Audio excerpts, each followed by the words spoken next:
कैसी बुरी हालत बना ली रे तूने अपनी। बारूद का ढेर था, लेकिन अब किसी उजड़े मजार की अगरबत्ती लगता है।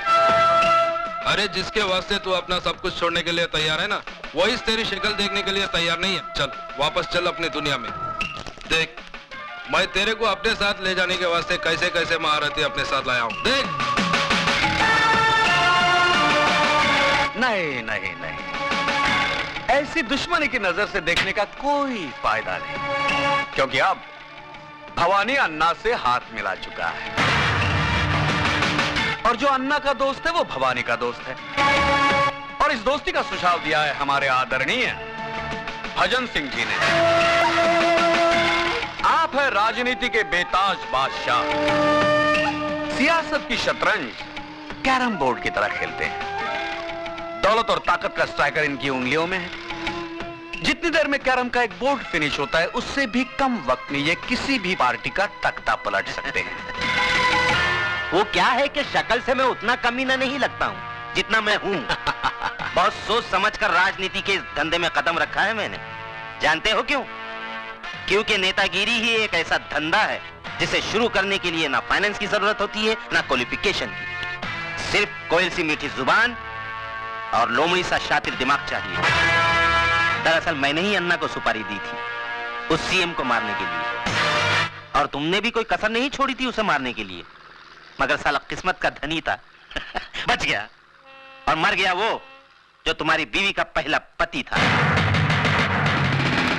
हमारे मुल्क में ऐसे लोगों की कमी नहीं है जो रुपए लेकर खून करते हैं। तुम्हारे पास आने की वजह है तो सिर्फ इतनी कि बंदूक चलाते वक्त तुम्हारी उंगलियां नहीं कांपती। 26 जनवरी को वही सीएम इस शहर में आ रहा है किसी सरकारी मीटिंग के सिलसिले में, और 28 जनवरी को वापस जा रहा है। यानी 48 घंटे हैं तुम्हारे पास अपना पिछला अधूरा काम पूरा करने के लिए। यह मत समझना कि तुम्हें पैसे नहीं मिलेंगे इस काम के। इतनी रकम मिलेगी, जिंदगी भर ऐश करोगे ऐश।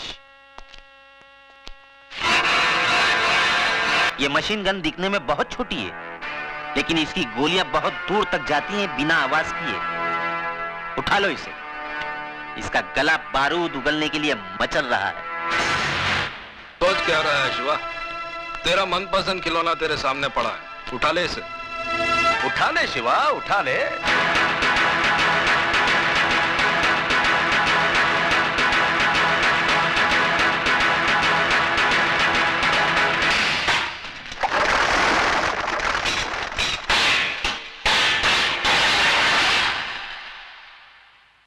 भजन सिंह, जब मैं चलना सीख रहा था तो अन्ना ने उंगली की जगह रिवॉल्वर की नाल थमाई थी मुझे।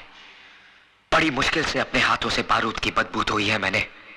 मुझे दोबारा हथियार उठाने पर मजबूर मत करना, वरना कैरम बोर्ड तुम्हारे सामने होगा, लेकिन स्ट्राइकर चलाने के लिए तुम्हारी हथेली पर उंगलियां नहीं रहेंगी।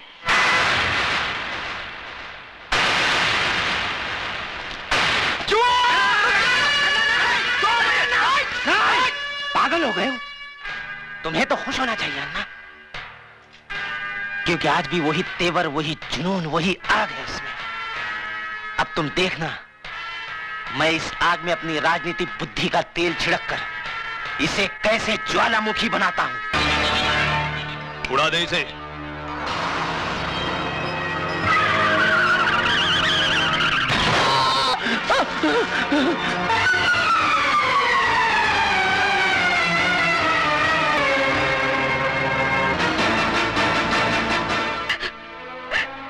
भाभी, ये सब कैसे हुआ? पता नहीं, ऑफिस से घर आ रहे थे, अचानक कार उड़ाकर चली गई। एक्सक्यूज मी, केस बहुत सीरियस है, हमें दूसरे अस्पताल से सर्जन को बुलाना होगा। आप 30-40 हजार रुपए जमा करवा दीजिए। 30-40 हजार रुपए? इतने रुपए कहाँ से आएंगे? आप फिक्र मत कीजिए, महेश भैया के इलाज के लिए मैं अपना कराच तक भेज दूंगा। साहब इसको मत तोड़िए साहब, ये हम गरीबों की रोजी रोटी है साहब। मैं आपके हाथ जोड़ता हूँ, पैर पड़ता हूँ साहब। तेरे को बोला ना बीच में नहीं आने का, नहीं तो तू भी भूखा हो जाएगा। चला यहाँ से। नहीं साहब। मिस्टर, खबरदार जो हमारे काम में दखल देने की कोशिश की तो मैं समझता हूँ। तुम्हारा ये गैरेज अनऑथोराइज्ड है और इसका डिमोलिशन ऑर्डर है हमारे पास, ये देखो। मगर साहब एक ड्राइवर, बुलडोजर चलाने दो, तोड़ दो सब। मैं कहता हूँ तोड़ दो सब, हटो इधर से।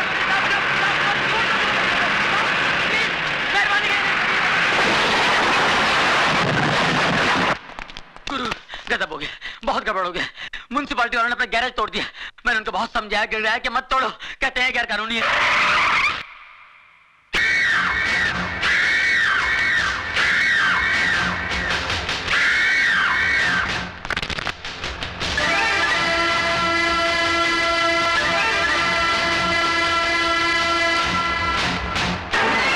मेहरबान कदरदान, है कोई माइकल जो अपने बाजुओं की ताकत आजमाना चाहता है?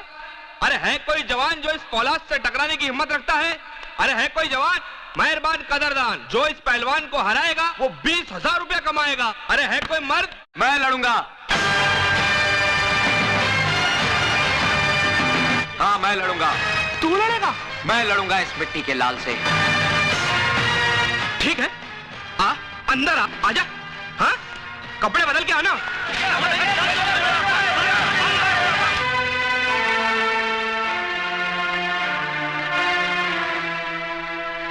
इसके 35 मिलेंगे, ये लीजिए।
देखो सिस्टर, अपनी आंख से देखो, देखो।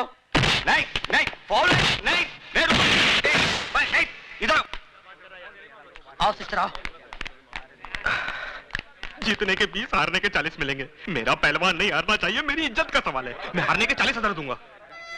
30-40 हजार रुपए, इतने पैसे कहाँ से आएंगे? गुरु क्या? ठीक है, पैसे इसको दे देना।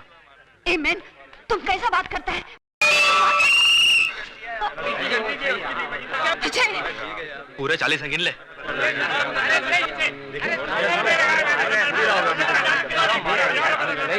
अब अगला राउंड पानी में होगा।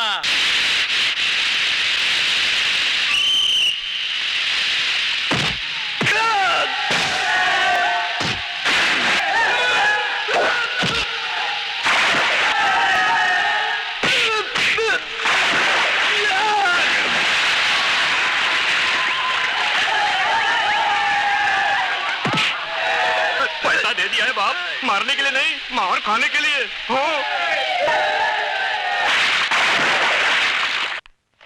ये डिपॉजिट के पैसे। अब इसकी जरूरत नहीं है मैडम, आपके पति ने तो पैसे भिजवा दिए हैं।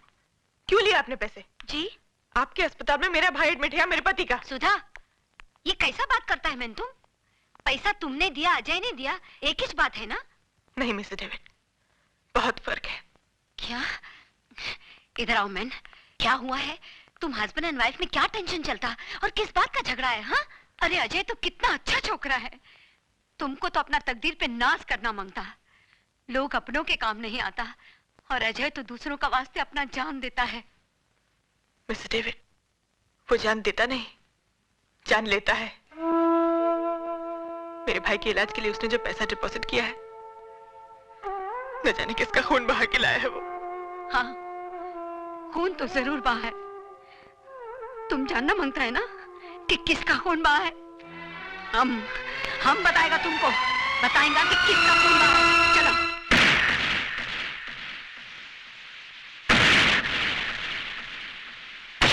हटो मैन, देखो अपना आंखी से देखो कि किसका खून बहाता है।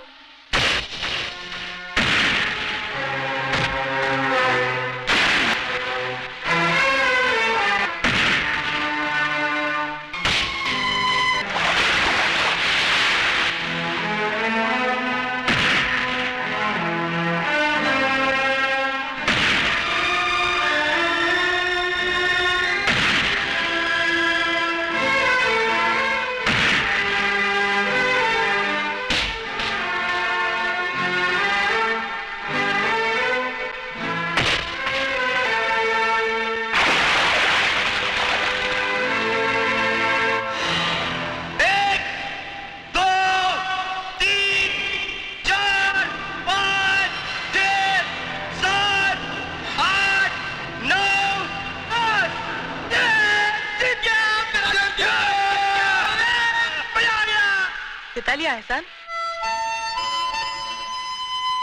क्या समझते हो तुम? चंद खतरे खून के बहाने से तुम्हारे सारे गुनाहों के दाग धुल जाएंगे?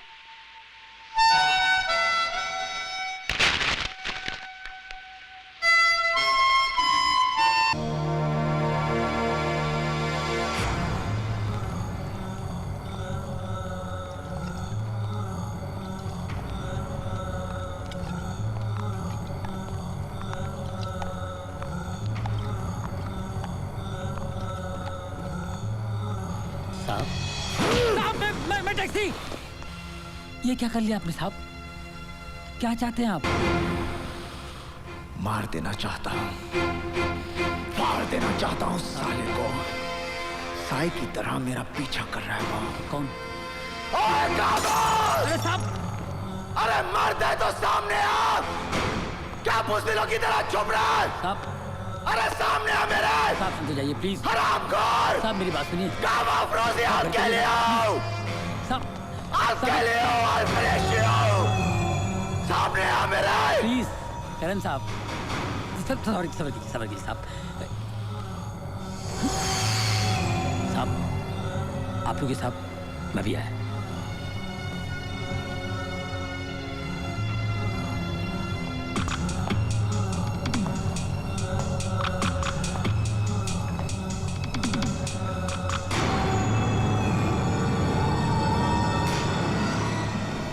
बुलबुल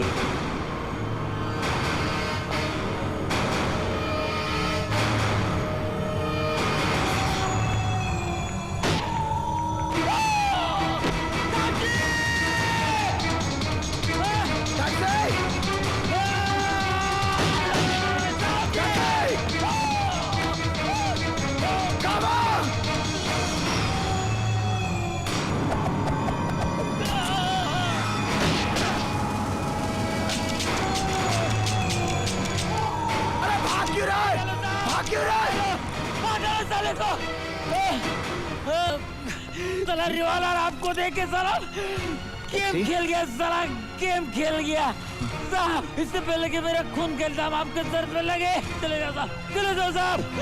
गाँव को मारने के लिए आपको जिंदा रहना होगा साहब, चले जाओ। अब तो मीटर डाउन हो गया साहब। टैक्सी आपको सलाम करता है। Taxi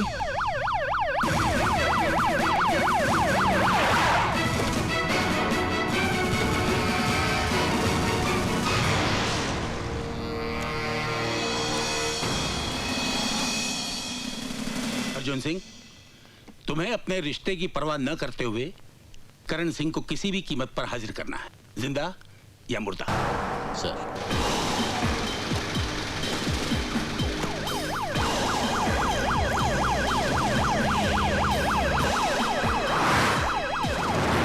I will not tolerate any lapses.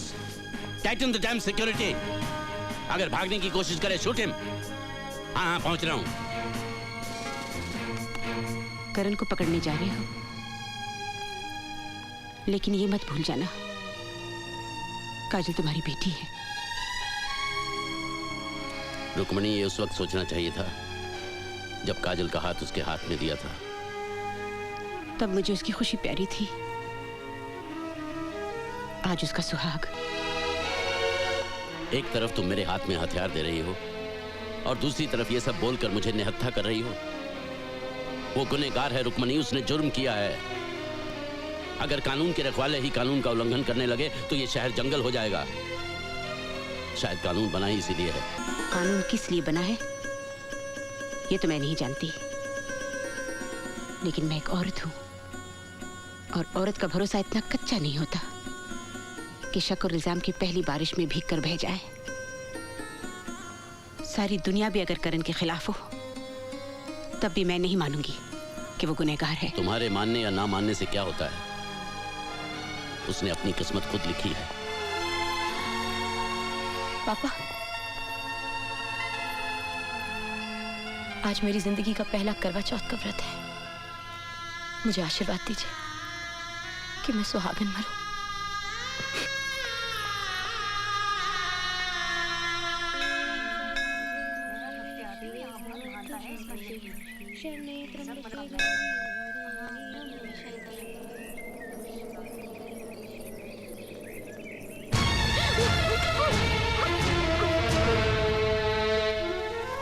काजल, मुझे तुमसे बात करनी है।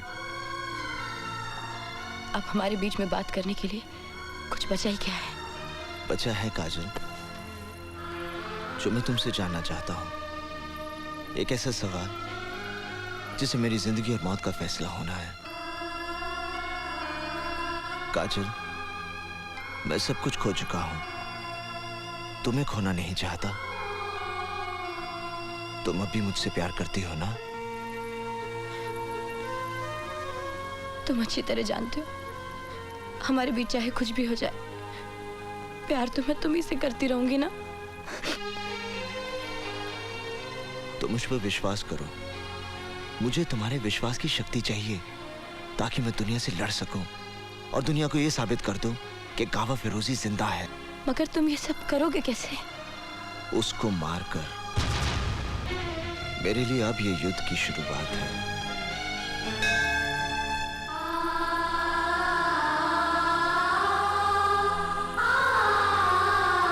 करण सिंह, तुम चारों तरफ से घिर चुके हो। भागने का कोई रास्ता नहीं है। अपने आप को कानून के हवाले कर दो।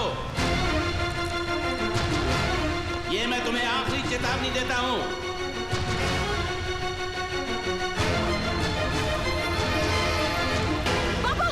हट जाओ आगे से। नहीं, मैं कहता हूं हट जाओ।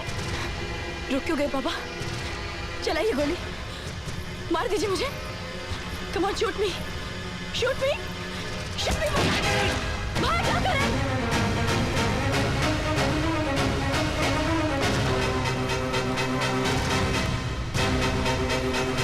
तुम कहाँ जाओ?